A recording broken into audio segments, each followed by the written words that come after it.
In the name of the Father, the Son, of the Holy Spirit. Amen. Amen. Come, Holy Spirit, fill the hearts of thy faithful, and enkindle in them the fire of your divine love. Send forth your Spirit, and they shall be created, and you shall renew the face of the earth.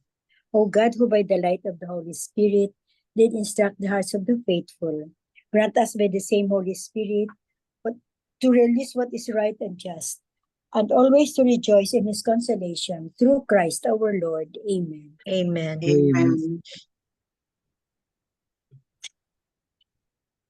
A reading from the Holy Gospel according to Saint Mark. Glory to you, O Lord. Jesus and his disciples left from there and began a journey through Galilee, but he did not wish anyone to know about it. He was teaching his disciples and telling them, "The Son of Man is to be handed over to men, and they will kill him. And 3 days after his death, the Son of Man will rise." But they did not understand the saying, and they were afraid to question him. They came to Capernaum, and once inside the house he began to ask them, "What were you arguing about on the way?" But they remained silent. They had been discussing among themselves on the way who was the greatest. Then he sat down, called the 12, and said to them, "If anyone wishes to be first, he shall be the last of all, and the servant of all." Taking a child, he placed it in their midst, and putting his arms around it, he said to them, "Whoever receives one child such as this in my name receives me. And whoever receives me receives not me, but the one who sent me."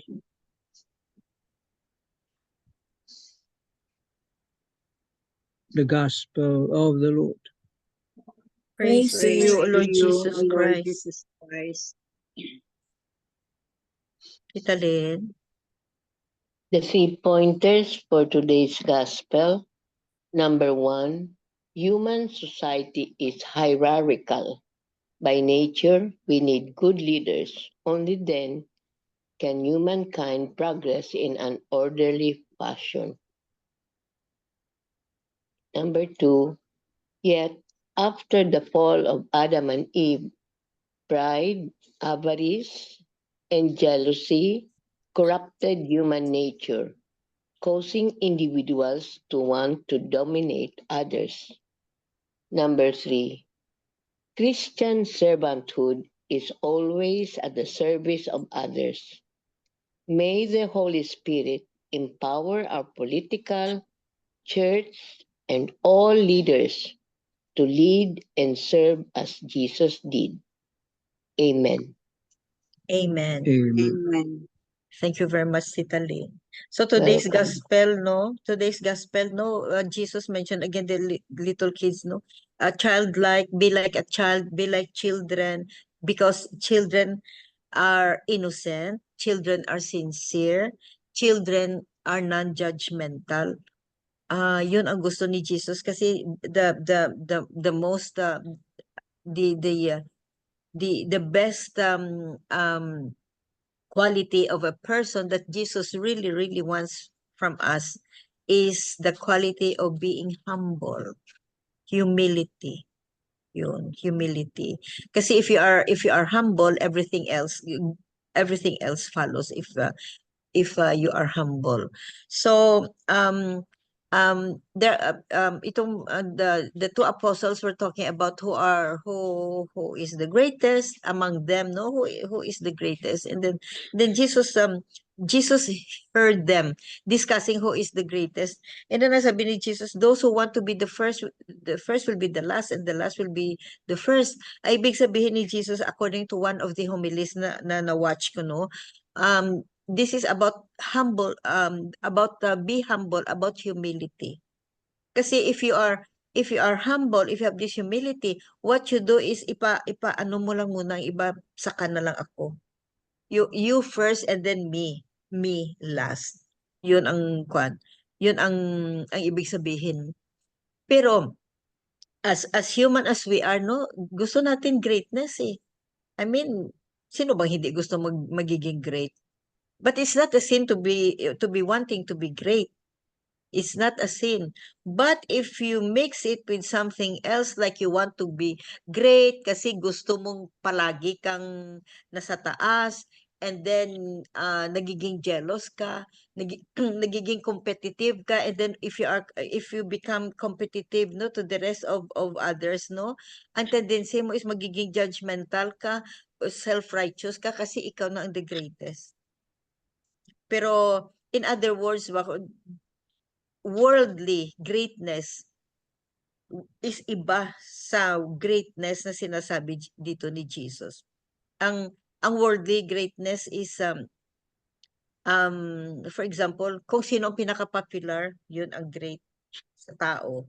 Kung sino yung pinaka-mayaman, sila ang great. Sino yung pinaka-smart, pinaka-intelligent, pinaka-educated, yun ang great. Ang great according to the worldly worldly manner. But if you want to be a great in spirit, and according to Jesus Jesus greatness, it's about service. It's about service to other people. Yun ang great. Kasi nga sabi ng may isang humilis din na nag-mention na when we die daw is binubuksan ang spiritual bank natin. Binubuksan. What have you done to your brothers? What have you done to other people? What have you helped? Yun daw ang binubuksan. Hindi ang what are your achievements, your success, whatever. Ang binubuksan is ang spiritual bank natin. Kaya nga sabi is as much as possible while still here on earth, we will try to deposit as much as we can to our spiritual bank. In what way? Serving others, helping others, spread the good news, loving them, loving the unlovable, forgiveness, and all those things. Yun ang spiritual bank natin. Yun ang iniipon. Yun ang ipakita sa atin when we die, yun ang ipakita sa atin nga siguro, sige nga, buksan natin ang spiritual bank mo, anong mga laman ng spiritual bank. Kung wala kang ipakita, kung empty, hindi wala. See?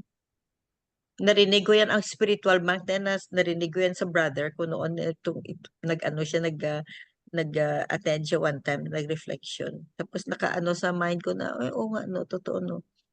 Kung may bangko tayo sa mga pera natin, mga BDO yan dyan, mga mga BPI dyan sa atin.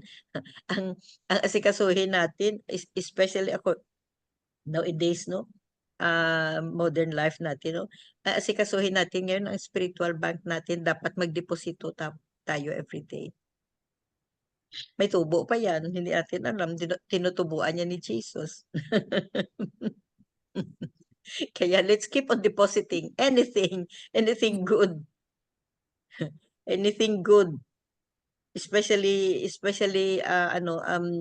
towards our towards our fellow towards our neighbors, especially the marginalized, the lost, and the ano nga isa, Tito Mans, the least, the last, and the lost.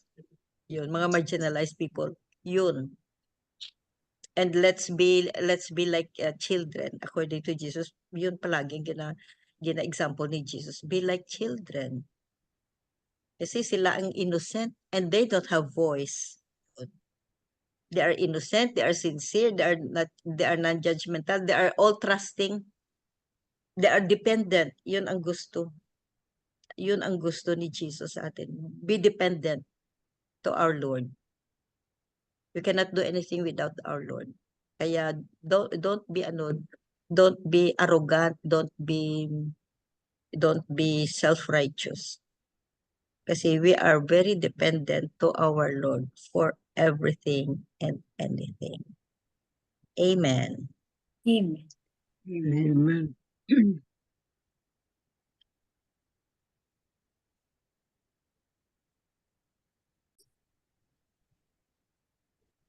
Marino, Das Marinas. It says, this story is told about a man who heard an announcement in the parish church about its need for those who would be interested to volunteer for parish work. Thus, he volunteered and he went through the formation process. However, he had this thought that his volunteer parish work was an opportunity to become popular and influential in the community. He was already imagining that his newfound popularity would lead him into politics. This is true. Huh? Ay, may mga na-witness na akong ganito. May ulterior Kasi motive pala. marami kang magiging kaibigan, kakilala. Nagiging popular. Yun ang purpose nila. Oh. In the gospel, while journeying through Galilee, Jesus heard his disciples arguing. When they were in a house in Capernaum, he asked them, what were you arguing about on the way? They were unable to answer because they had been arguing about who was the greatest among them. Who is the greatest in the eyes of the Lord? For Jesus, the greatest is the one who is willing and ready to serve and not to be served. See? That's why even Jesus said, I came not to be served, but to serve. See? The greatest is the one who humbles himself despite the temptation to boast and be arrogant. The greatest are those who quietly fulfill their vocation for the Lord without expecting anything in return. Many of us love to project power and feel superior because we hold exalted possessions in our work, church, or community. However, this is no importance in the eyes of the Lord. What matters to Jesus is our childlike humility and our willingness to follow him without expecting anything in return. Are you ready to humbly follow the Lord without expecting anything in return?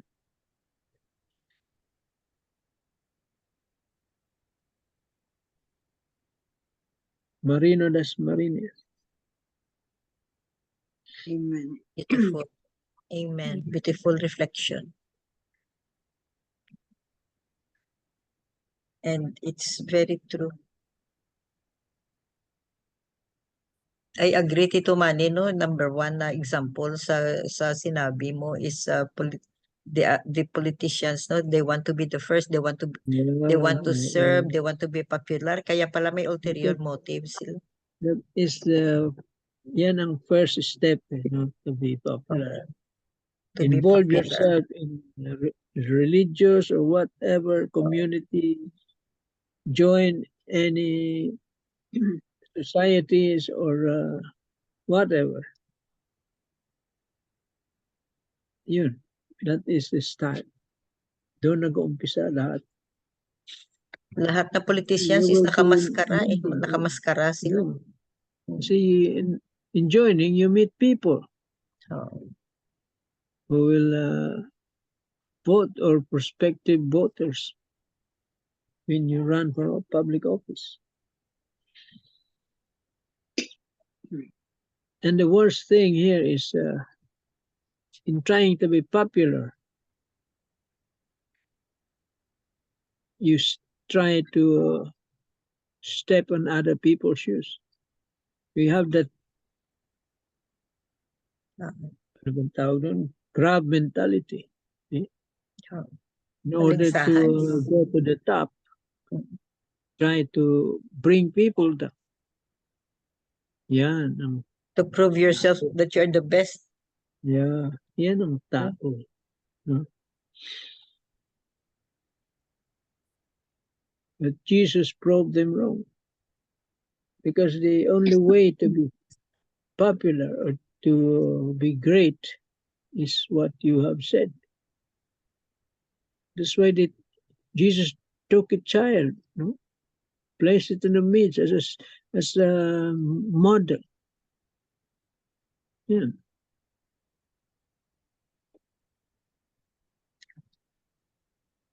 Wala kang may boast or brag about yourself in front of God. You do not own anything, not even your life.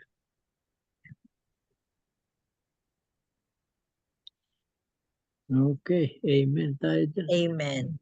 Thank you very much, Tito Manny. Beautiful, beautiful reflections and beautiful lessons, no? That we can apply in our modern life, no? So we were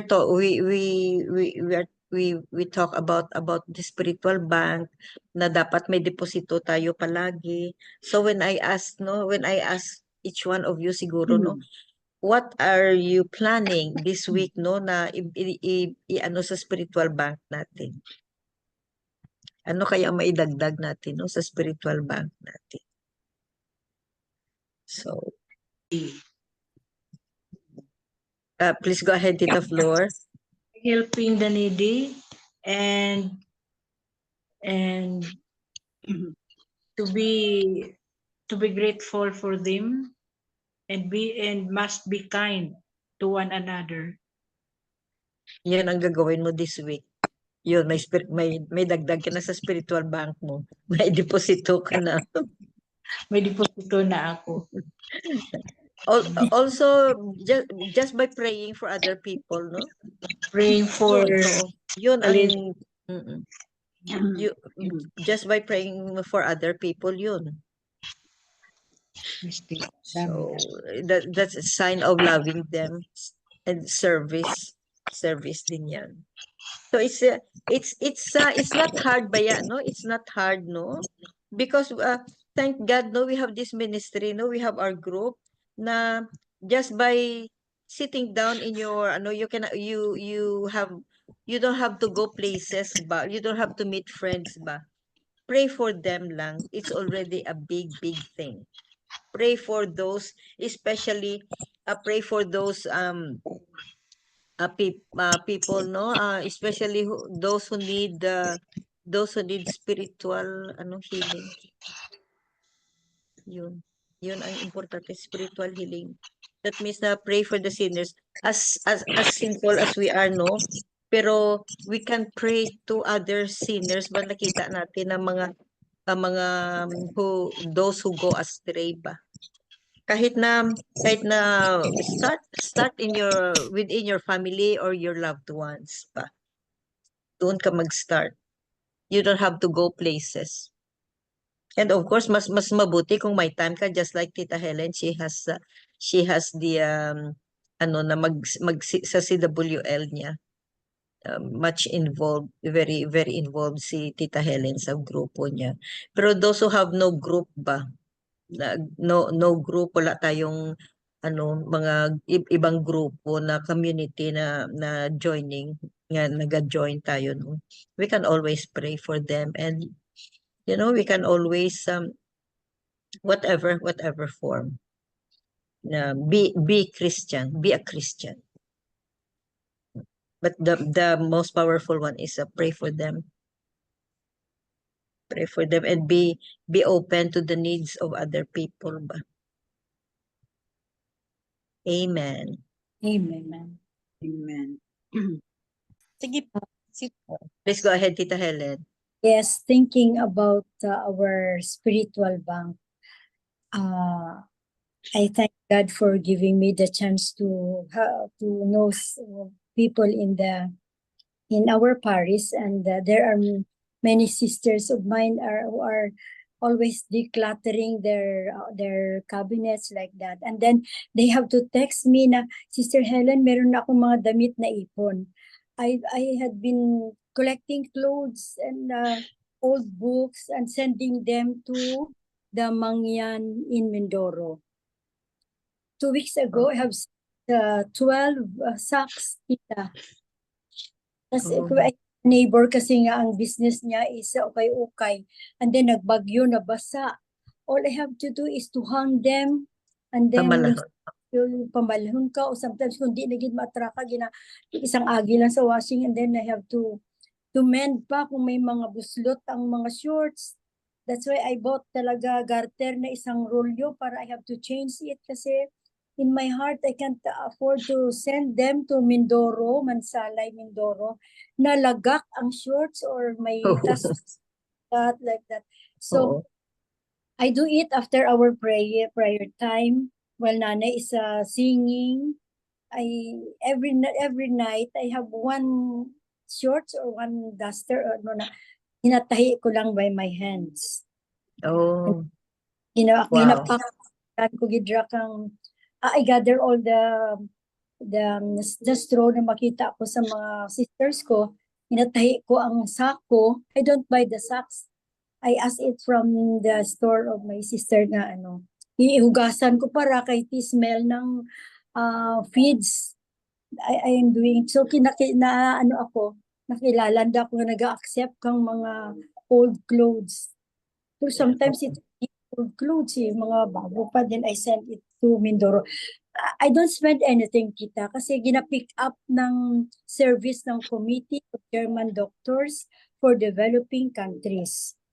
Ah, very Yes. nice, no? That's Wow, why very nice, no? You are so blessed, Tita Helen, no? Na may access ka, no? Yes, Oo, kasi na may access ka.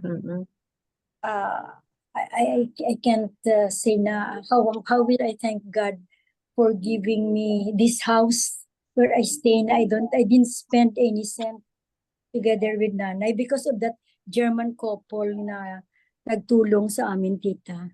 That's why in return, doon sila sa Mindoro, mga German doctors, tatlo yan sila every 3 months. Then they are happy. I could send pictures niya, nagalinya ang mga mangyan. The kids have no clothes. And then ang socks dyan naka-scatter. Tapos, alam mo, I cried nga looking at them na tatlo ka bata in one book. Wow, siguro sabi ko, Oh, they're patingin so sila. hungry for ano, no? Yes, tita. Sabi ko, if God will give me a chance, I could visit them. But I need to have some amount to buy siguro something na lugaw. Lugaw ba yung arroz caldo, mapakain man lang kasi they are supposed to take a bath in the river and then after that, they go to the center and they are given food and clothes. Yeah, tita, that's my work. May mga mangyan pa, no? Marami pa sila. Kami, tita, marami sila sa Mindoro. Ah, Oo. taga-bundok sila no? Taga-bundok? Yes, we were buying sa bayan, 5 pesos per shirt ng bata. Pero, gin-share ko yan ng picture sa mga sisters ko.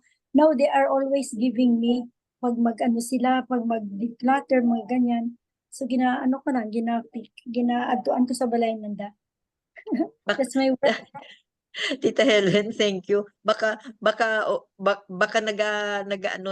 nag-aawas na ang ano mo, ang spiritual bank mo.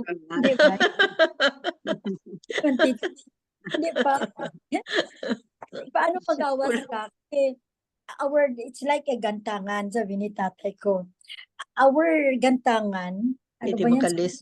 Yes, hindi makalis yan. Kasi there are holes at the side, tita. We need to share, kabay. May batangan mo Oo. ka side para sige ang pag-pour ng graces hindi mapuno. It will continue to be flowing kasi may mga Flowing. May mga butas-butas yes, that's para ibigay. Oo, para ibigay. yes. Wow. That's Pero it. spiritual bank po is personal eh. Hindi hindi mo yan maibigay siguro sa iba. Thank you, Tita Helen. Very nice.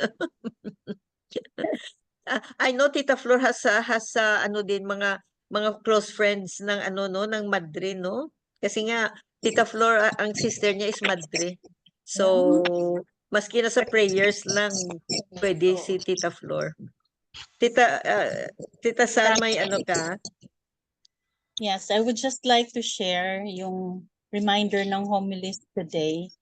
The homilist actually reminded us because in the gospel, the disciples were actually arguing between each other as to who is the greatest among them.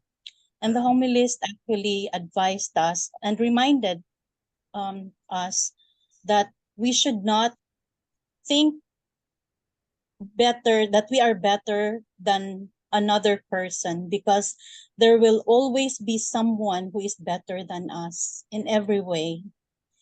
And he also shared about this folklore regarding a cat and a dog who found a block of cheese, and they were quarreling as to who should own it. And the cat said, I saw it ahead of you. And the dog said, but I saw it as well, so it should be mine. And then the cat said, no, it's mine. And then suddenly there was a fox who passed by, and then the dog said, fox, please help us decide who should own this block of cheese. And then the cat said, I saw it first. And then the dog said, no, I saw it first. So the fox said, no, since you cannot you cannot say who actually found it first, then why not divide it? So they decided to divide it. So the fox divided it for the both of them, for the dog and the cat. And but after the division, the cat complained, how come the dog's share is larger than mine? So the fox actually bit a piece of the cheese. And then after that, the dog actually said, how come the cat's share is bigger than mine? So the fox actually bit the cheese. And then back and forth, they were complaining, how come his is bigger than mine and mine is smaller than hers? So in the end, the fox ate the block of Oo. cheese. Nothing was Everything. left. And that was actually a lesson for us to be contented of what we have and not Yeah. envy what others have. So Yeah. Beautiful. Oh no, it's true. Thank you, Tita Helen, for the story of the dog and the cat and the block of tea.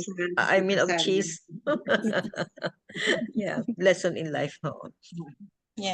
In other words, no, pray and give thanks to what you have. Always. Yes. Amen. And amen. And ano, Tita Sal? We're talking about spiritual bank. I would just like to add, I'm actually doing some rosaries. I'm making some rosaries, and I am because the group seems to be loving the memorare. So there's actually a chaplet of the memorare, and I'm actually making the rosaries for the chaplet, and I'm planning to give them to the group. Sige. I have Mhm. about already, and Oh, because you can hardly find it online or in the market. You can hardly find it because the chaplet is actually consist of seven, I think, yes, 7 decades. 7 decades and 11, what do you call it? Beads in between. Yes. Oo. Ah, okay.